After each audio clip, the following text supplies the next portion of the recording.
My name is Mara Bennett, and I was 34 the year I learned that a family can call you dependable for decades and still refuse to depend on your version of the truth. On the second Thursday in May, my mother took my 4-year-old daughter, Sophie, to Rivergate Galleria and lost her for 1 hour and 52 minutes. Security found Sophie crying beside the glass doors that opened toward the parking garage.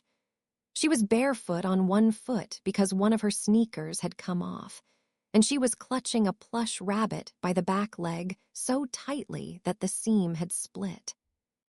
My mother did not call me. She did not call my husband. She did not call anyone in our family who might have reached that mall in 10 minutes. Instead, she let security page her over the public address system again and again while she kept shopping for my sister's children. Then, after she finally collected Sophie from the security office, she brought her home, told her they had been playing a secret game, and instructed her not to upset me. I did not learn any of this from my mother. I learned it 5 weeks later, when I found a blue paper identification band folded inside the lining of Sophie's yellow raincoat. When I confronted my mother, she looked at the time-stamped incident report on my kitchen table and said, "She was safe the whole time. You are making this ugly because you need someone to blame." That sentence changed the architecture of my life. 2 nights later, I made one phone call to add my statement to the police record. By bedtime, my phone showed 74 missed calls. Just after midnight, 6 members of my family were standing under my porch light demanding that I retract everything. What happened at that door cost me nearly every relationship I had been trained to protect. It also saved my daughter from inheriting the role I had carried since childhood. For most of my life, I was the beam nobody saw because everyone assumed the ceiling would stay up. I am a structural engineer. At the time, I worked for a mid-size firm in Richmond, Virginia, reviewing renovation plans for schools, clinics, and municipal buildings. My job was to look at structures people trusted and ask questions they did not want to hear. Where had water been getting in? Which support had been cut to make room for something more attractive? What was carrying weight it had never been designed to hold? At work, those questions made me valuable. In my family, they made me inconvenient. My husband, Jonah, sold medical equipment and spent at least 1 week a month traveling. Sophie was our only child, a thoughtful little girl with dark curls, solemn brown eyes, and an obsession with rabbits. Her favorite stuffed animal was a gray rabbit named Juniper, though she called it June. She carried June to breakfast, to preschool, to the dentist, and once into the bathtub before I caught her. My mother, Elaine, lived 12 minutes away in the White Ranch house where my sister Paige and I had grown up. She was 62, widowed for 7 years, and proud of being the sort of grandmother who always had snacks in her purse, tissues in every pocket, and opinions ready before anyone asked. Paige was 3 years older than me and lived in a new subdivision on the other side of town. She had 2 children, Nolan, who was 8, and Brielle, who was 5. Paige was beautiful in the effortless way that made people forgive her before she had done anything. She cried easily, laughed loudly, and had been described as sensitive since childhood. I had been described as steady. The difference sounds harmless until you live inside it. Sensitive people were protected from consequences because consequences upset them. Steady people absorbed the consequences because they could handle it. I also noticed the smaller things.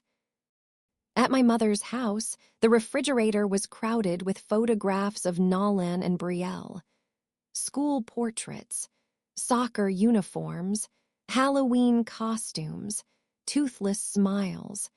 Sophie appeared in one picture on the side panel, half hidden behind a coupon for carpet cleaning. For Nolan's 8th birthday, my mother bought him a gaming console. For Brielle's 5th, she rented a princess performer and paid for a petting zoo. For Sophie's 4th, she brought a coloring book and said the store had been out of the nicer one. Whenever I allowed disappointment to show, my mother stroked my arm and said, "Paige has so much on her plate, honey. You have always been easier." Easier. That word followed me everywhere. I was easier because I did not ask twice. Easier because I did not cry in public. Easier because I had a stable marriage, a good salary, and a child who rarely had tantrums. I mistook easier for praise until I saw what it was teaching Sophie. The weak Sophie disappeared at Rivergate. Every backup plan failed within 24 hours. Her preschool closed because a kitchen fire had damaged the ventilation system. My regular sitter had strep throat. Jonah was in Minneapolis installing equipment at a children's hospital. I was responsible for presenting a structural review to a county board that afternoon, a meeting that had already been postponed twice and involved a school gym with visible roof deflection. I could not bring Sophie to the office. I could not move the meeting. I could not leave her with a sitter who was sick. At 6:18 that morning, while I stood in the kitchen staring at my calendar, my mother called. "I heard about the preschool," she said. "Bring Sophie to me. We will have a girls' day." I hesitated long enough for her to notice. "Mara," she said, laughing softly, "I raised 2 children. I think I can manage one little girl for a few hours." "I know." "We'll go to Rivergate, find her sandals for summer, have lunch, maybe ride the carousel.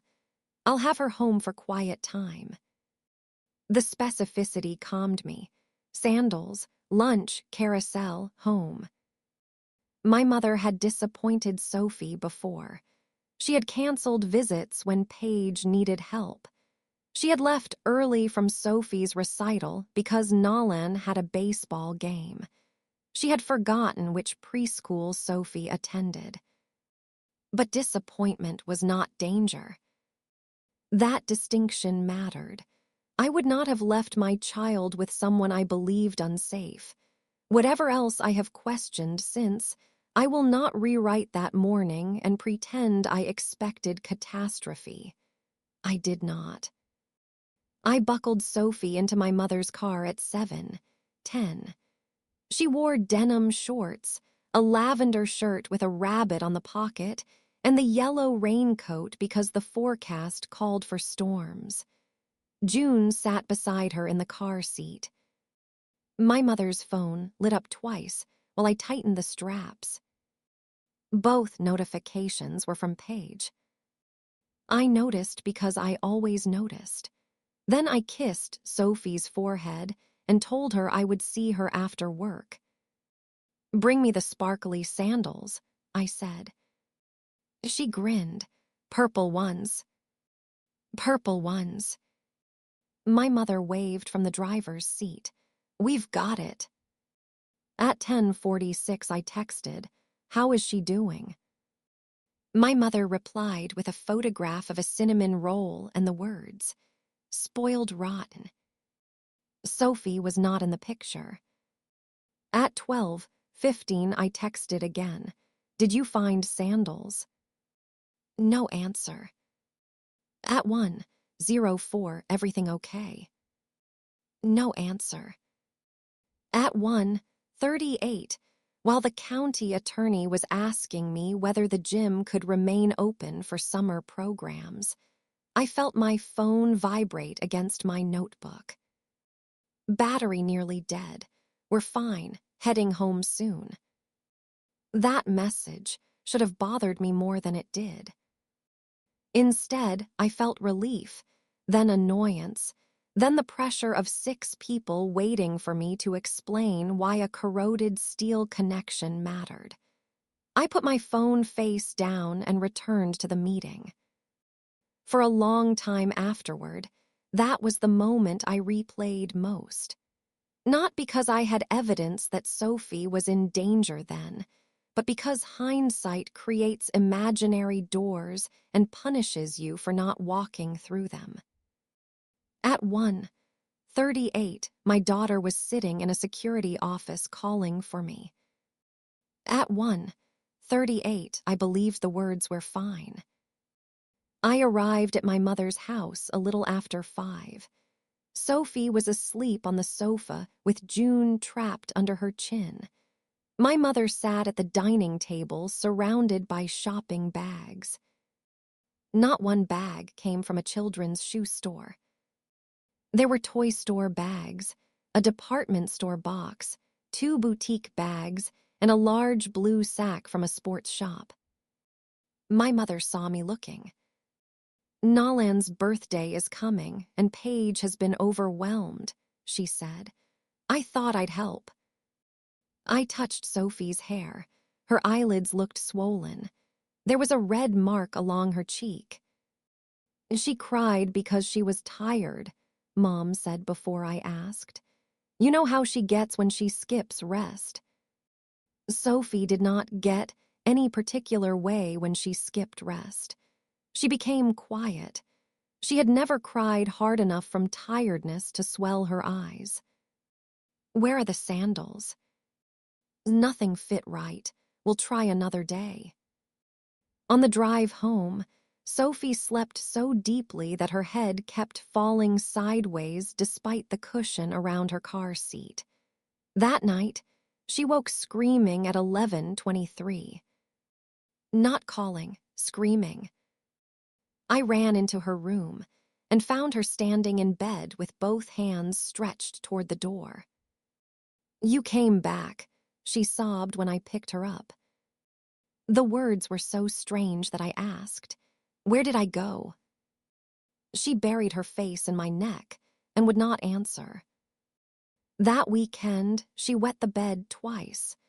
She began asking where I was every few minutes, even if she could see me. She followed me into the laundry room, the pantry, the downstairs bathroom. If I closed a door, she cried on the other side. At the grocery store, she froze when the automatic doors opened.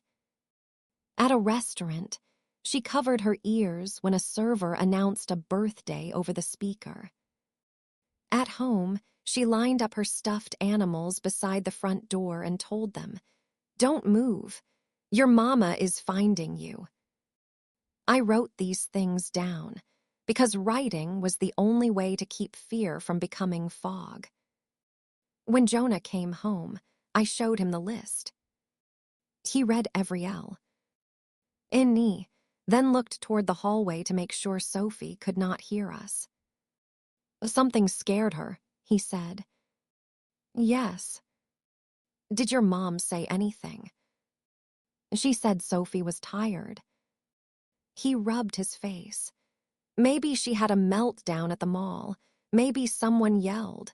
Maybe she got separated for a minute and your mom is embarrassed." A minute.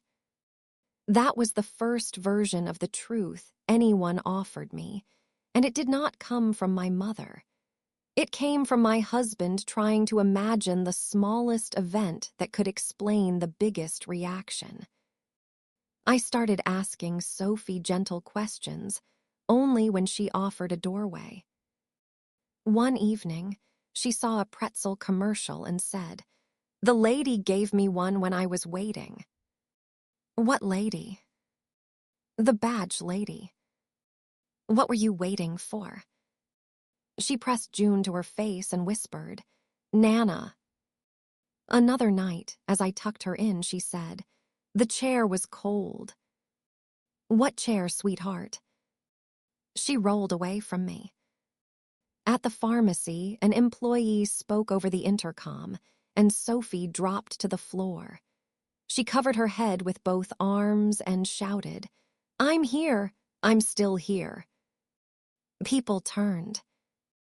I knelt beside her, but she fought me for several seconds as if she did not recognize me. When I finally got her outside, I sat on the curb with her in my lap. Rainwater darkened the knees of my pants. Sophie clutched my shirt and repeated, "You came, you came, you came."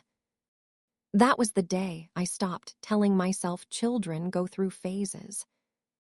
Fear has fingerprints. Hers were automatic doors, overhead announcements, cold metal chairs, and waiting for a woman who did not come. A week later, Paige hosted Nalan's birthday party. I considered staying home, but Sophie adored Nalan, and I did not want the children to become collateral damage in a conflict they did not understand. The party looked like a small carnival, inflatable obstacle course, snow cone machine, custom jerseys for the children, a table covered in gifts. My mother arrived late with 3 enormous packages wrapped in silver paper. Paige hugged her and announced, "Mom went to 4 stores to find the right pitching machine. She spent the whole day at Rivergate with Sophie and still got everything." The whole day. My mother laughed, but her eyes found mine. I walked toward the gift table. On the floor behind it sat the same blue sports shop bag, now folded. I picked up a cup of lemonade and asked, casually, "Which shoe store did you try for Sophie that day?" My mother looked toward the yard. "I don't remember." "You said nothing fit." "Then I suppose we tried several." "What size did they measure her?" Paige appeared beside us as if summoned. "Mara, are you seriously doing this at Nalan's party?" I asked a question. "Mom helped you when you were desperate." "I know." "And now you are treating her like a criminal." I asked which shoe store they visited. My mother's mouth tightened. "Your daughter was fussy all day," she said. "I had other things to accomplish." That sentence stayed with me. Not because it admitted the disappearance, because it revealed the ranking. Sophie had not been the purpose of the day. She had been an obstacle carried through someone else's priorities. I left before cake. Then came the raincoat. It was the first warm weekend in June. I was sorting clothes Sophie had outgrown. The yellow coat lay crumpled behind a basket in her closet. I checked the front pockets and found a broken crayon, 2 smooth stones, and a damp tissue that had dried into a hard white knot. When I lifted the coat, something crackled inside the lower seam. At first, I thought it was a care label. I worked my fingers through a small opening in the lining and pulled out a folded strip of blue paper. It was not paper, exactly. It was the tear-resistant material used for hospital bracelets and event wristbands. Across the front, printed in black, were the words, "RIVRJT, Galleria Security. Found child. Logged 12:47 p.m. Below that, someone had written Sophie in blue ink and drawn a small rabbit beside her name. I sat on the closet floor. The house became so quiet that I could hear the dryer turning downstairs.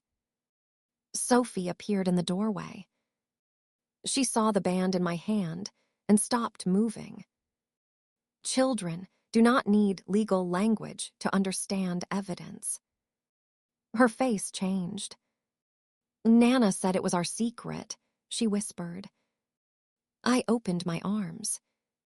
She came to me slowly. What happened, baby? Her mouth trembled. Nana went to get the big boxes. Where were you? By the car's door. Were you with Nana? She shook her head. A man took me to the room. Did Nana come right away? Sophie pressed her face against my shoulder. I waited and waited and waited. I held her until my legs went numb. Then she lifted her head and said the sentence that ended every remaining doubt.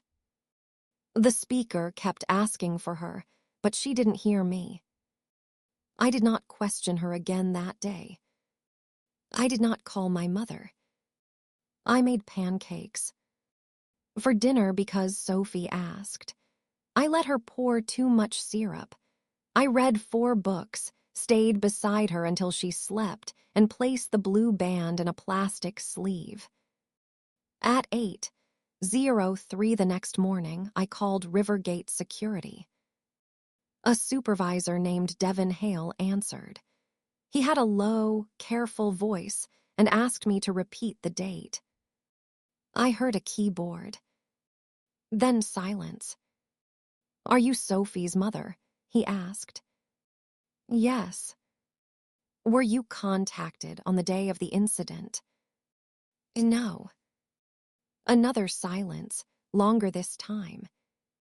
I'm going to read the summary, but I want you to understand that you can request the full report in person with identification. My hand tightened around the pen. Please read it. At 12:47 p.m., a custodial employee found a female child, approximately 4 years old, crying near the pedestrian doors to Garage C. The child was alone. One shoe was located several yards away. Security brought her to the family assistance room, issued an identification band, and began overhead announcements at 12:52. At 1:07, 1:22, and 1:37, additional announcements were made. At 1:41, because no guardian had responded, security contacted mall police. At 1:55, an officer arrived and began reviewing camera footage. At 2:23, security staff located an adult seen entering the toy store with Sophie earlier in the day. The adult was then observed in the department store's home section. At 2:31, staff approached my mother.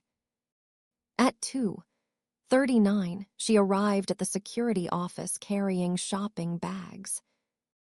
1 hour and 52 minutes after Sophie had been found. Devin paused. I asked, did she report Sophie missing? No, ma'am. Did she respond to any of the announcements? Not according to the log. What did she say when she arrived? He hesitated. I can give you the wording in the report. Please.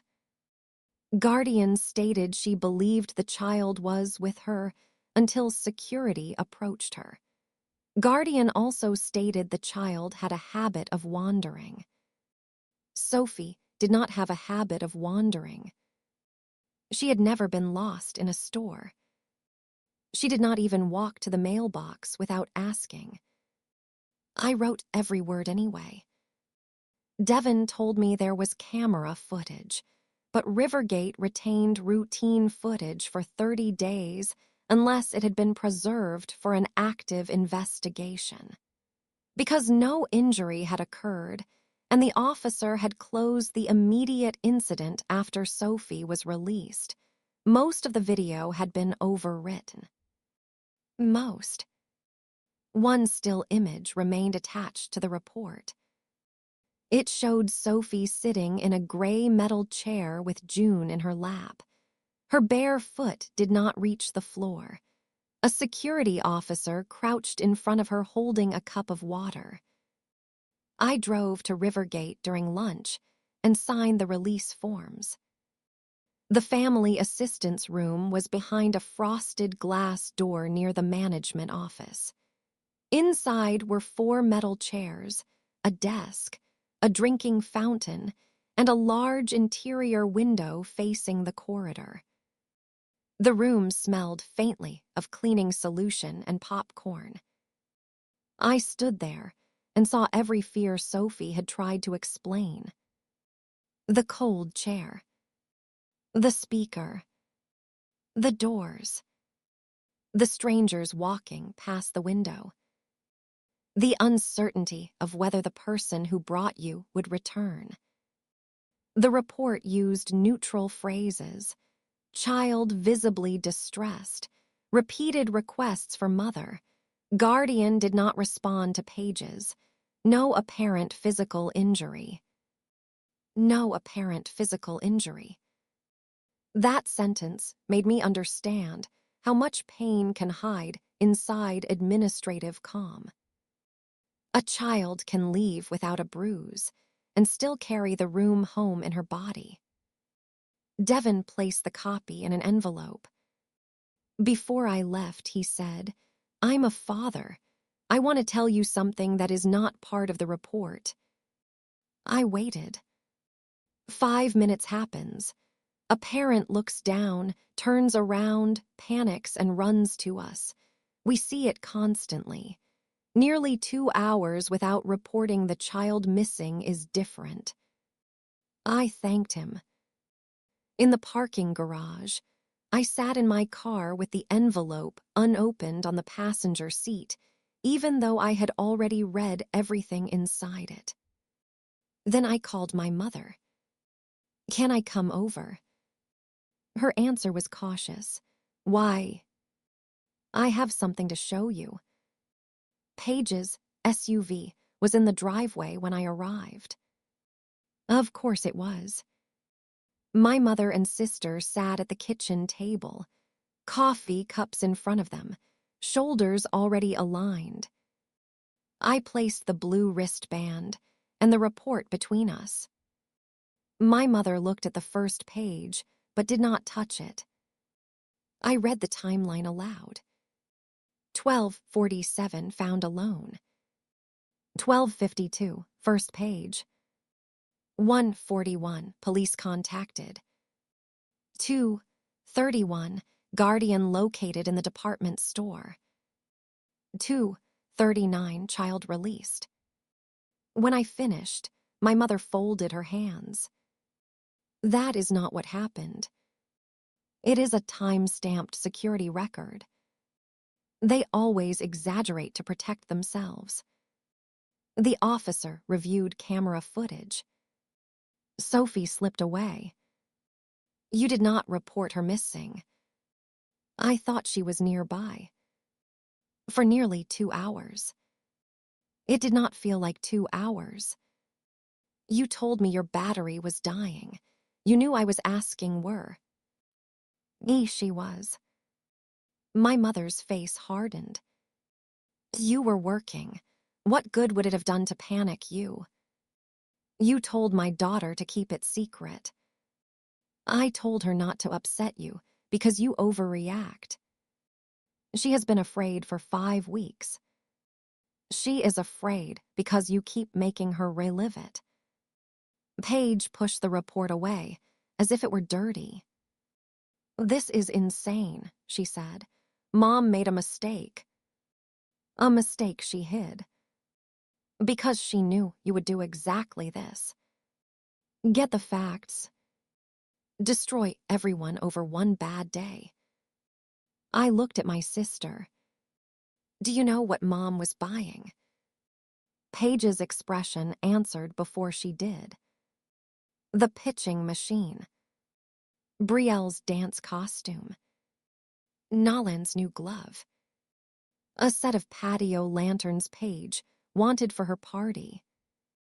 My mother had spent nearly 2 hours shopping, while security broadcast a description of my child through the same building. "Did you call her while Sophie was missing?" I asked. Paige crossed her arms. "I don't remember." "You texted her all morning." "That doesn't mean I knew." "Did she tell you after?" Silence. That silence was the first honest thing either of them gave me. "You knew," I said. Paige looked toward Mom. My mother spoke. "I told her Sophie wandered for a few minutes. I handled it." "You handled it by hiding it from me." "I brought her home safe." "Security brought her to you." My mother stood so abruptly that the table shook. "She was fine." The words filled the kitchen. Not regret. Not fear. Not even shame. A verdict. She was fine, therefore nothing else mattered. I gathered the documents. "You will not be alone with Sophie again." My mother laughed once in disbelief. "You cannot be serious." "I am completely serious." "You are punishing me." "I am protecting her." From her grandmother. From anyone who loses her, does not report her missing, lies to her parents, and teaches her to keep secrets about danger. Paige stood too. "You need help." "Maybe, but Mom will still not be alone with Sophie." My mother's eyes narrowed. "If you walk out that door with this attitude, do not expect the family to support you." I looked around the kitchen where I had completed homework, eaten birthday cake, planned my father's funeral, and fixed the cabinet hinge 3 separate times. "I have been supporting the family," I said. "I am not sure the family knows how to do it back." Then I left. We met with Sophie's pediatrician and a child therapist who specialized in anxiety after separation incidents. The therapist told us not to press for a full narrative. She said Sophie's behavior already communicated enough. We created a safety plan. If she could not see us in a public place, she would stop moving. She would call our names as loudly as she could. She would find an employee wearing a badge. She would never keep a secret about being scared, hurt, or lost.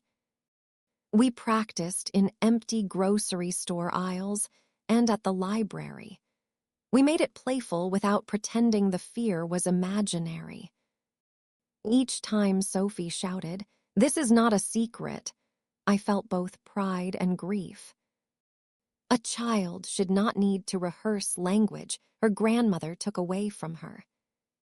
3 days after the confrontation, I called the mall police department.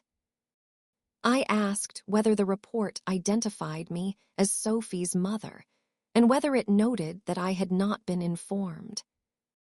It did not. The record listed my mother's statement only. Child wandered. Guardian believed child was nearby. Child returned without injury.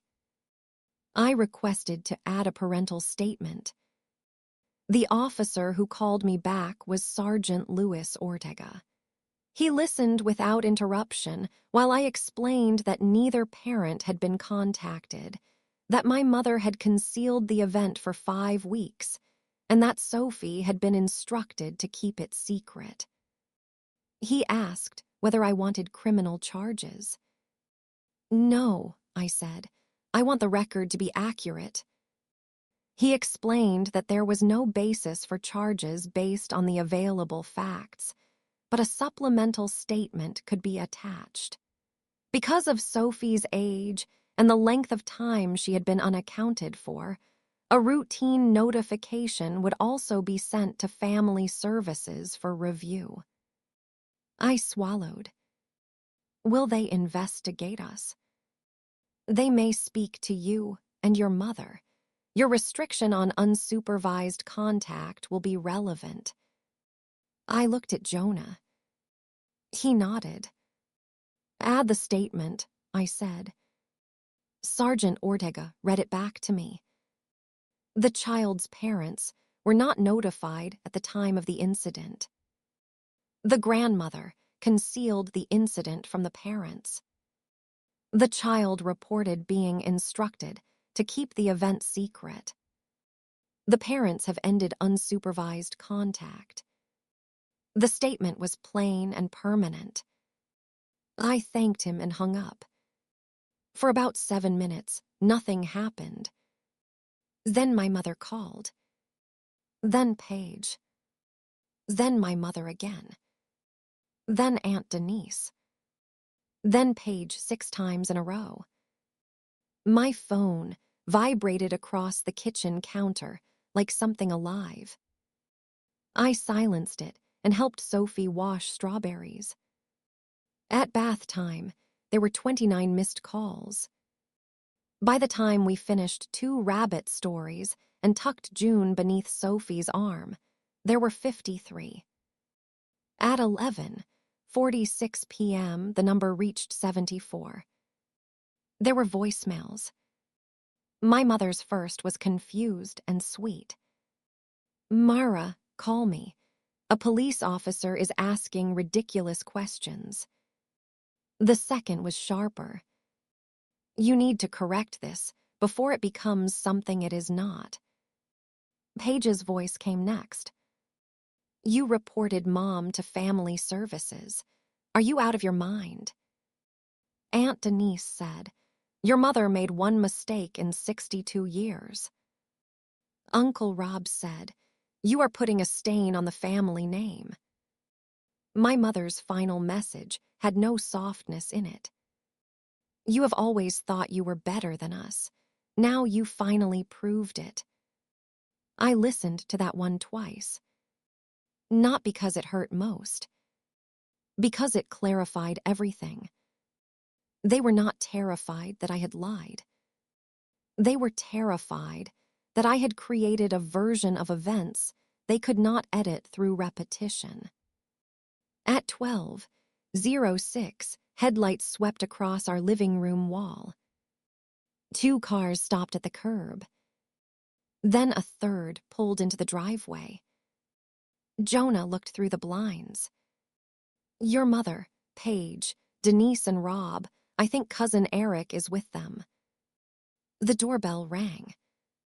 Sophie stirred on the monitor, but did not wake. The bell rang again, followed by pounding. Jonah turned to me. I can tell them to leave. I stood. No, I need to say it once. I put on a cardigan over my pajamas and walked to the front door. There were 6 people on my porch.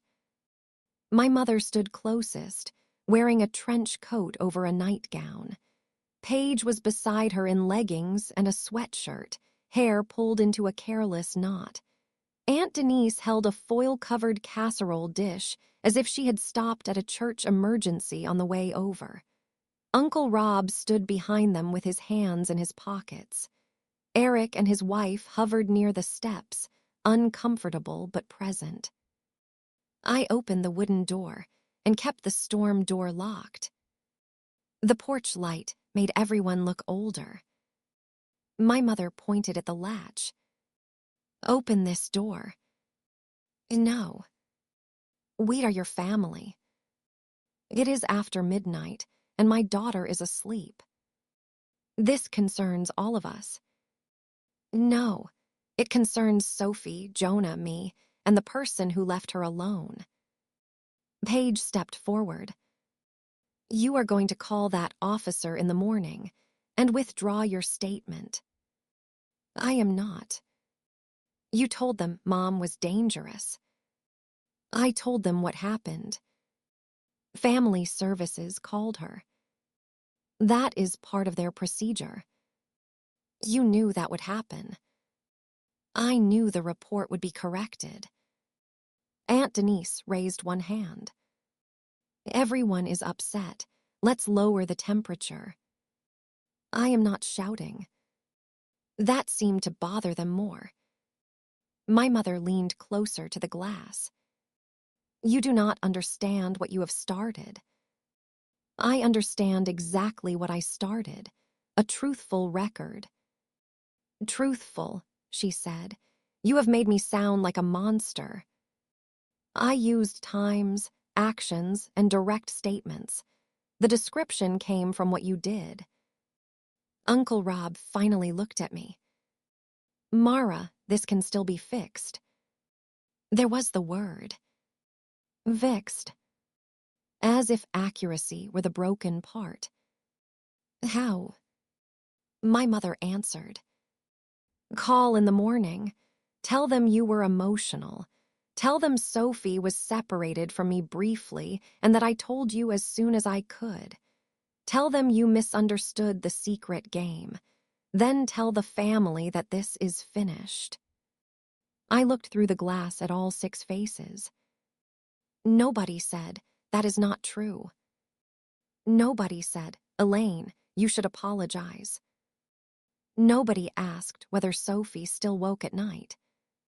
They had driven across town after midnight to collect my cooperation, not to offer care.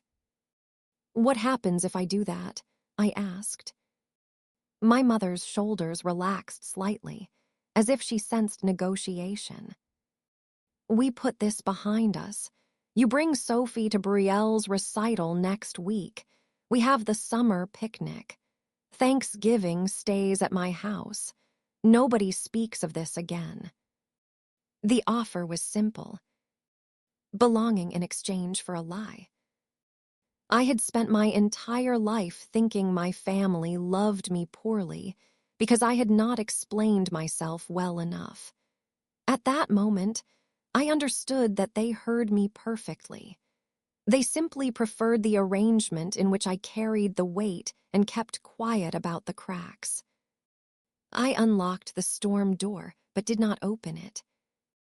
I wanted no glass between us for what came next. The night air was cool. Somewhere down the street, a dog barked. The statement stays, I said. I will not call a true statement emotional so that everyone can return to brunch. Paige opened her mouth. I lifted my hand. I listened to all of you. Now you will listen to me. For once, they did. Mom, Sophie was found at 12:47 near the garage doors. She was missing one shoe. She was crying. Security paged you 4 times before police became involved. They found you shopping at 2:31. You reached the office at 2:39. You did not report her missing. You did not call me. You told her to keep. It's secret. Those are not feelings. Those are events. My mother stared at me. You left out that she was unharmed. No, I left out that she had no visible injury.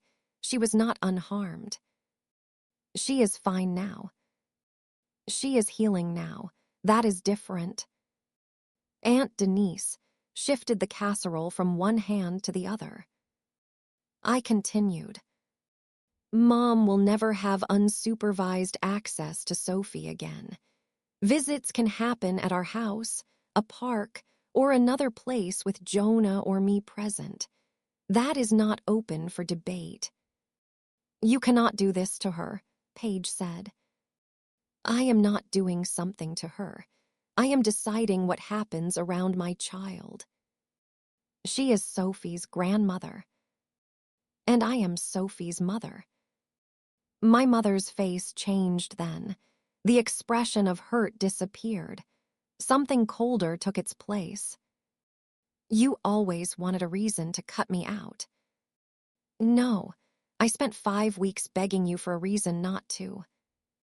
You think because you have a degree and a job and a perfect little house, you get to judge everyone. I think being my mother does not exempt you from consequences. The porch went quiet. My mother looked past me into the house. Do you know what would have happened when I was a child if I got separated in a store? I waited. I would have found my own way back. Nobody stopped the world. Nobody called officers.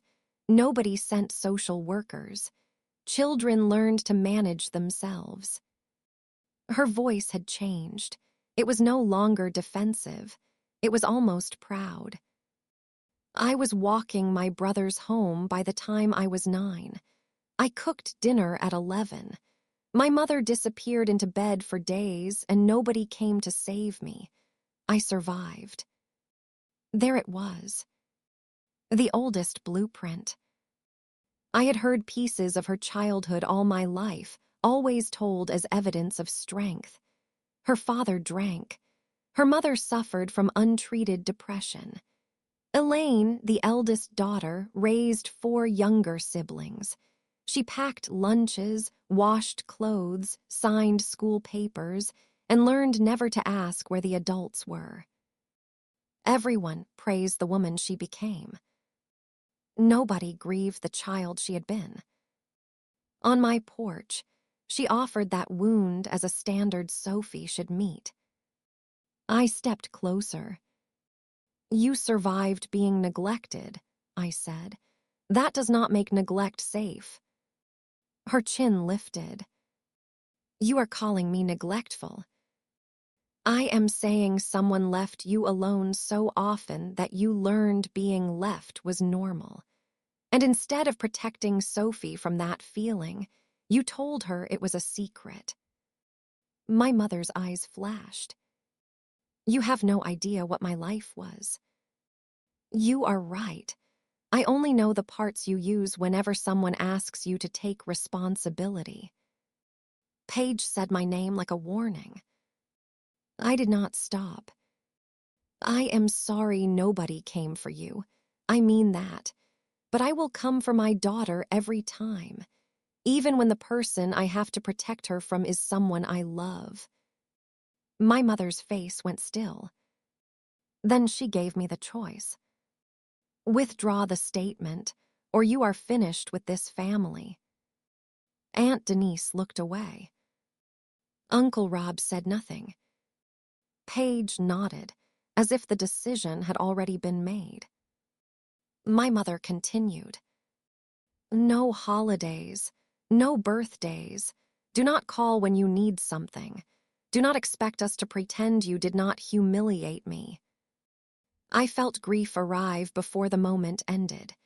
It came cleanly, almost gently, because the threat was not new. Only the wording was. They had always offered belonging on conditions. I had simply never refused the conditions before. Sophie was alone for 1 hour and 52 minutes, I said. You were given a chance to tell the truth every day for 5 weeks. You chose yourself every time. My mother folded her arms. So this is your answer? Yes. You are choosing paperwork over your mother. I am choosing my daughter over silence. I stepped back into the house. Paige shouted, You will regret this. Maybe, I said, but Sophie will not grow up wondering why I knew and did nothing. I closed the door. I did not slam it. The latch clicked. My knees gave out before I reached the stairs. I sat on the floor with my back against the door and pressed both hands over my face. Jonah sat beside me. Outside, voices rose, then car doors slammed. Engines started one by one. When the last car pulled away, the house felt enormous. I cried for people who were still alive. I cried for my mother as a child. I cried for myself at 9, 12, 17, 26, always stepping into the space where care should have been. And I cried because protecting Sophie had not felt triumphant. It felt like cutting through a beam, and discovering it had been rotten for years. The next weeks were quieter than any period of my adult life. Family services called. A caseworker interviewed Jonah and me, reviewed Sophie's therapist's notes, and confirmed that she was safe in our care. She visited my mother, who described the separation as brief and blamed the mall's layout. Because there was no prior report and Sophie was no longer allowed unsupervised contact, the review was closed. Ned without further action. My family called that an exoneration. I called it the system, recognizing that the danger had been addressed. The police statement remained attached to the incident. That mattered to me more than punishment ever could. Punishment can be argued about. A record simply stays where it was placed. The family group chat went silent for 3 days, then restarted without us. I knew because Uncle Rob accidentally replied in the old thread before deleting the message. 4th of July plans were made at Paige's house. Brielle's recital photographs appeared online. My mother told relatives I had reported her for losing sight of Sophie for 10 minutes. People believed the version that required the least courage. A cousin messaged me privately to say she supported me, but did not want to be involved. I thanked her and understood that support nobody can see changes very little. My Aunt Denise mailed Sophie a birthday card with no note to me. Paige removed me from the shared family photo album. My mother returned the spare key to our house in an envelope with no message. The losses were small enough to sound petty and constant enough to hurt. The first holiday we celebrated without them was Thanksgiving. I expected misery. Instead, Jonah roasted a turkey too large for the 3 of us. Sophie wore rabbit pajamas until noon. My friend Keisha came with her teenage son and a sweet potato pie. We ate late because no one cared about schedule. We told stories that did not require anyone to be the punchline. At one point, Sophie climbed into my lap and fell asleep while everyone else cleared the table. No one called me lazy. No one sighed. No one asked me to get up, because I was the one who knew where things went. Keisha covered Sophie with a blanket and said, "Stay there. We've got it." I nearly cried into my pie. Being helped without first collapsing felt unfamiliar. Healing did not arrive as one beautiful breakthrough. It came in small repetitions. Sophie entered the library alone, while I stood 10 feet behind her. She heard an intercom announcement at the grocery store and squeezed my hand instead of dropping to the floor. She told a preschool classmate, loudly, "Scary secrets are not real secrets." She slept through a thunderstorm. She stopped lining her stuffed animals beside the door. At therapy, she drew the security room as a gray box with a blue square in the corner. The blue square, she explained, was the place Mama comes in. I had not come into that room. But in her mind, safety now had an entrance. 6 months after the incident, my mother left a voicemail. Her voice was formal. "I would like to see Sophie. I am willing to meet at a park if that is what you insist on." No apology. No acknowledgement. Still, the request respected the boundary. I called back and offered Saturday morning at Bayard Park. She arrived 10 minutes early with a small bag containing sidewalk chalk and apple slices. She did not bring excessive gifts. She did not ask to take Sophie anywhere. She sat on a bench beside me while Sophie drew rabbits across the pavement. For 45 minutes, my mother and I barely spoke. Then Sophie ran toward the swings and shouted, "Watch me, Nana." My mother's face opened. Only for a second. She watched Sophie pump her legs and rise. "She is taller," Mom said quietly. Yes. I missed a lot. It was not an apology. But it was the first sentence she had spoken that placed the loss anywhere near herself. I did not rescue her from the discomfort. "Yes," I said. She nodded. That was all. We repeated those visits every few months, always supervised, always short. My mother remained stiff. Sometimes she slipped into old habits and complained that I was treating her like a stranger. Each time I said, "The condition has not changed." Sometimes she left angry. Sometimes she stayed. Trust did not regrow because she wanted access. It remained limited because she had never fully accepted why the limit existed.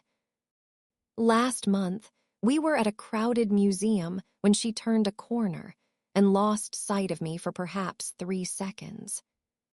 I saw her before she saw me. She stopped exactly where she was.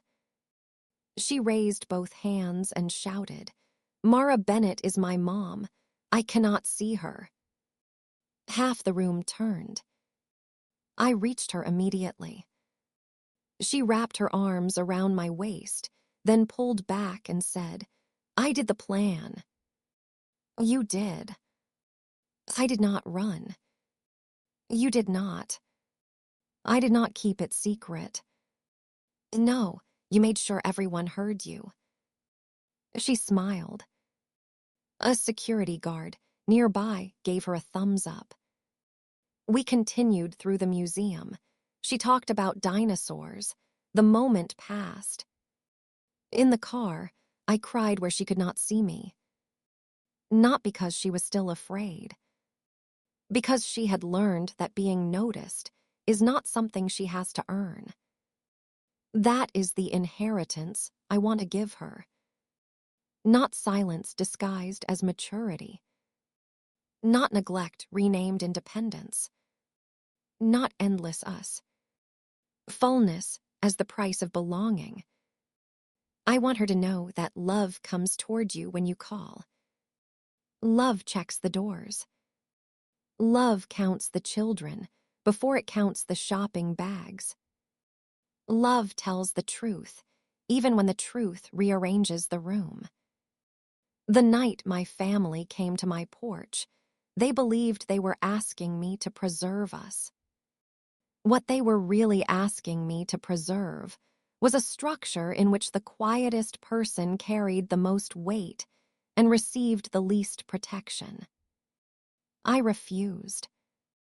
The ceiling did not collapse. A different house appeared. Smaller, quieter, honest enough to live in. So when people ask whether I regret making the report, whether I regret the boundary, whether I regret losing holidays and cousins and the easy fiction of a close family, my answer is no. I regret that Sophie sat in that chair. I regret that my mother's childhood taught her to call abandonment strength.